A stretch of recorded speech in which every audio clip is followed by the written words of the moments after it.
অসমত অশান্তি বিয়পাবলৈ কেইজনমান বিশেষ ব্যক্তিয়ে গোটেই অসমখনত ভ্ৰমণ কৰি আছে।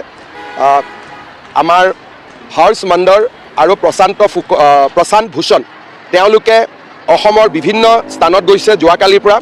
আৰু আন এটা গ্ৰুপ এই ধৰণৰ ব্যক্তিৰে আন এটা গ্ৰুপ জহাৰ চিৰকাৰ আৰু ৱাজেদ হবিবুল্লাহ ফায়াজ শাহিন এই ধৰণৰ ব্যক্তিসকলে যোৱাকালিৰ পৰাও নামনি অসমৰ বিভিন্ন জিলাত ভ্ৰমণ কৰি আছে।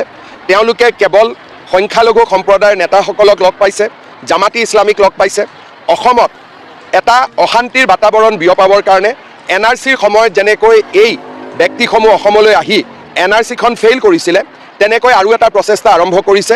আমি তেওঁলোকৰ মুভমেণ্ট আমি প্ৰত্যক্ষ কৰি আছোঁ আৰু তেওঁলোকে NRCৰ সময়ত যি ধৰণে সফল হ'ল, এইবাৰ যাতে সফল হ'ব নোৱাৰে তাৰ বাবে চৰকাৰে কাঢ়া দৃষ্টি ৰাখিছে।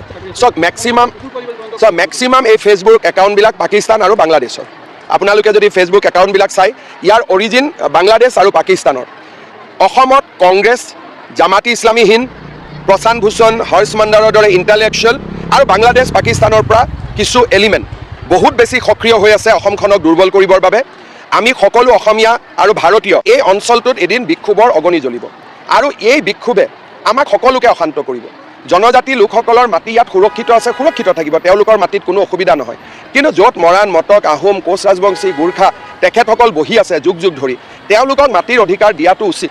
আমি ধেমাজি, জোনাই, ঢকুৱাখানা সকলো জেগাতে দিছোঁ আৰু তাৰ জনজাতি লোকসকলে ইয়াক আদৰণিও জনাইছে, কোনেও বিৰোধিতা কৰা নাই। ঢকুৱাখানাত দিছোঁ, জোনাইত দিছোঁ, লখিমপুৰত দিছোঁ, আমি বিশ্বনাথ চাৰিআলিত দিছোঁ আৰু সকলো জনজাতি লোকে ইয়াক আদৰণি জনাইছে। কাৰণ আমাৰ শত্ৰু আহোম, মৰাণ, মটক, গোৰ্খা, কোচ ৰাজবংশী নহয়।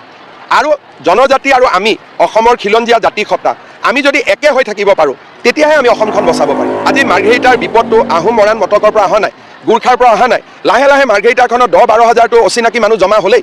গতিকে মই ভাবোঁ যে সকলোৱে জাতীয় স্বাৰ্থত এই কথাবোৰ চিন্তা কৰিব লাগে। নিজৰ ভিতৰত কাজিয়া পেচাল কৰি থাকিলে অসমখন আমি কেতিয়াও বচাব নোৱাৰিম।